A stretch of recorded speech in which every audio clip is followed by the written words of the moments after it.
If your inbox has a tendency to get a little out of control, I am going to show you the 8 rules I have used for keeping my inbox empty for 10 years. By the way, if you're new here, be sure to subscribe for weekly videos geared towards female entrepreneurs to help you with the mindset and the productivity to crush your goals, not your soul.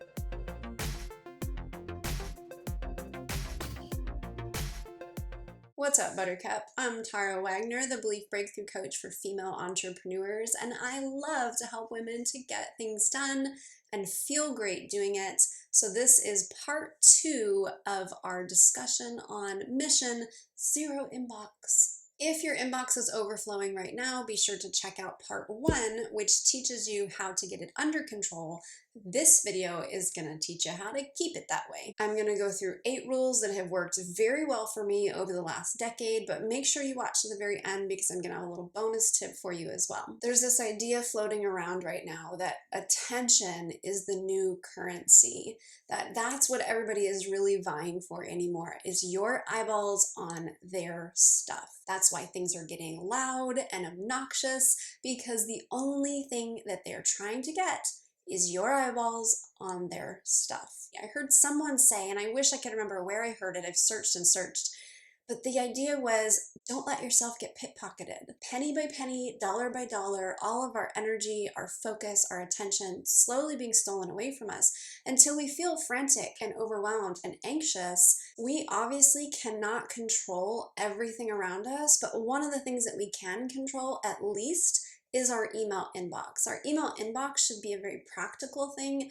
It shouldn't be a catch-all for everybody's crazy antics trying to get your attention. So without further ado, let's start going through these rules one at a time. Rule number 1 is to not obsess about having a zero inbox. Everybody has a different threshold for what they can tolerate.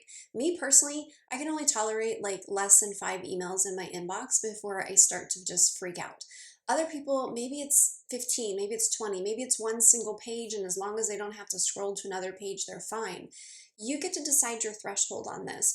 Don't waste time on a zero inbox if that's not where your time and attention should be going, because otherwise your inbox efforts just turn into another way that you're being pickpocketed of time and energy. Drop me a comment below and let me know what that number is for you. Is it 5? Is it 15? Is it 50? Leave me a comment and let me know. Rule number 2 for me is to not check my emails first thing in the morning. This is helpful for a few of the other rules, but really it's less about keeping my inbox empty as it is about keeping my time and my energy, my most productive time in my day, focused on the most productive things in my business. Rule number 3 is to never use your inbox as a checklist or a to-do list. I see this in a lot of entrepreneurs. They leave things in their inbox kind of as a reminder, hey, I need to remember to come back and do this.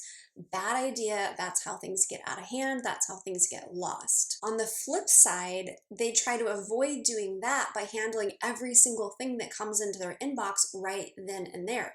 I don't recommend that either. Here's what I recommend instead. If tasks come in through your inbox, immediately transfer them over to an actual to-do list, to your project management tools, or to your time blocking calendar. The time you've set aside for emails is for emails, not for tasks. So you want to schedule the tasks so that you can stay on track getting your email inbox handled and getting those tasks done when it's the right time and place to get them done. This way you're still going to get things done, but you're not in constant reactive mode, going down a rabbit hole of tasks and then forgetting about your inbox. Schedule those things out. Maybe you're going to schedule them immediately when you're done with emails, that's okay, but schedule them and then come back to them in the right time and place so that you can focus on your emails and get through that inbox. Rule number 4 is to not waste time on some elaborate folder system. Now, I used to have tons and tons of folders and subfolders and subfolders, and then I read an article that said that some study was done and they showed that you're actually wasting more time putting things into folders and searching through folders than to just use your search function in your email. Once I realized that, because I'm all about saving time, I ditched it. And now the only thing that I have is about 2 regular email inbox folders. And I have these across all of my inboxes. And I mentioned this in the last video, but I'll say it again. I have one for receipts and one that's called Read Once a Week. that my non-urgent, but things that I enjoy to keep in my inbox, maybe subscriptions that I like to have, or emails to stores that I love, they all go into that read once a week folder so that I'm reading them on my time and not when I'm sitting down to do work. I'm not getting distracted by things that are not important. So if you need to add some extra folders, that's okay. Just make sure that you're not getting carried away with it. Rule number 5 is to time block time every day just for email. I know a lot of people love to leave their email open all day long so that they're catching things as soon as they come in, but this is very distracting. If you do some research on attention, every time you switch or transition tasks, you lose a lot of energy, focus, and efficiency. It is better to time block time, whether that's once a day, 2, 3 times a day, where you're going in and you're just focusing on emails.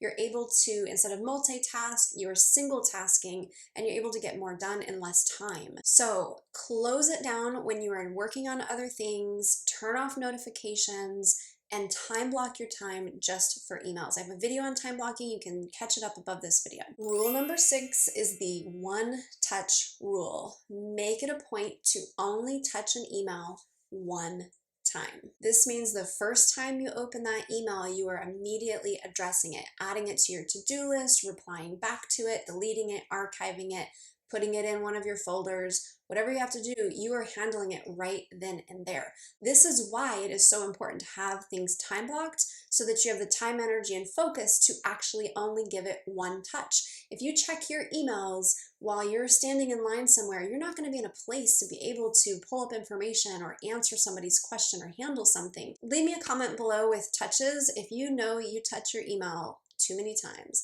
That just sounds dirty. Rule number 7 is to double check everything that you put your email on for a hidden opt-in. Most emails happen because a box didn't get unchecked. So a quick scan every time you make a purchase or you sign up for something is going to save you a lot of time and hassle in the future. And if you happen to miss one, be sure to unsubscribe as soon as it comes in. Don't put it off. That's how our inboxes get all crazy in the first place. All right, so I've got one more rule for you and then a bonus tip. Rule number 8 is to constantly assess your inbox. The majority of things that clutter up our inbox are newsletters and ads. And so it's important for us to always be assessing what lists we want to be on, what lists we don't. As things are coming in, continue to ask yourself those 4 questions that I posed from last week's video. Is this improving my life, inspiring me, aligning with my values, and helping me to meet my goals? If the answer is no, even if at one point it was yes, it's okay to unsubscribe. So those are my 8 rules of things that have helped me to keep my inbox empty for the past 10 years. But I have a bonus tip for you, 2 of them actually, but they're kind of related. The first is about boundaries, and the second is about outsourcing. I mentioned that I carefully time block when I'm going to check my emails, but I'm very careful to protect those boundaries as well and not get pulled back into it. I turn off notifications on my computer. I turn off notifications on my phone. I know, gasp, it sounds crazy. Everybody thinks that I'm nuts. But here's the thing. We're not as special as we think we are. And unless you're doing brain surgery through email, there's really nothing that's going to come in that is that urgent that you must reply to it within minutes. Or if something is going to come in like that, let them know, hey, text me when you send it so that I make sure that I see it. But in my 10 years in doing business and handling my inbox in this way, I've never had an instance where that was a problem. So consider this a little bit of a loving smackdown. You are important, but your work is not the end of the world. And again, unless you are doing brain surgery through email, it can wait a couple hours at the minimum. But the second part of this is about outsourcing. If you find that you are in your emails 2 to 3 times a day for at least 30 minutes at a time, or you do have a business where you do need to have some more immediate responses for your customer service, then it's probably time to start looking at outsourcing and bringing in a virtual assistant to help you with those tasks. Email is an important part of your business, but it's not what grows your business. You need to be able to have the time, energy, attention, focus for the things that actually grow your business. And if that means hiring someone to come in to handle some of those admin tasks, some of the customer service tasks, that is super important to start doing as soon as you can possibly afford it. Freeing up 30 minutes of your day for somebody else to step in and do emails tends to actually free up about 2 hours when you look at transition times and lost efficiency.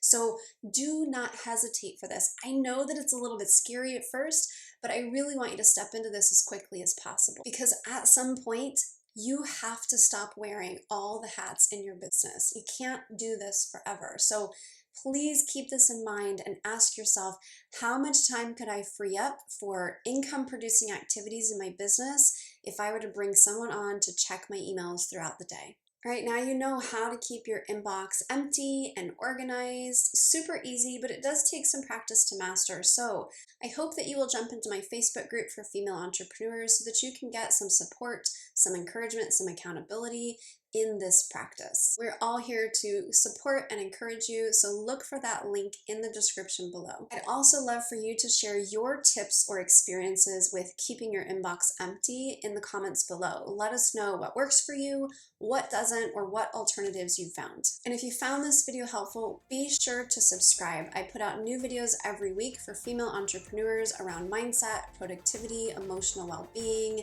belief breakthrough, and I would love to see you for the next one. Don't forget to share this video in your groups or on social and hit the like button so I know to make more videos like it. Thank you so much for watching, and I will see you next time.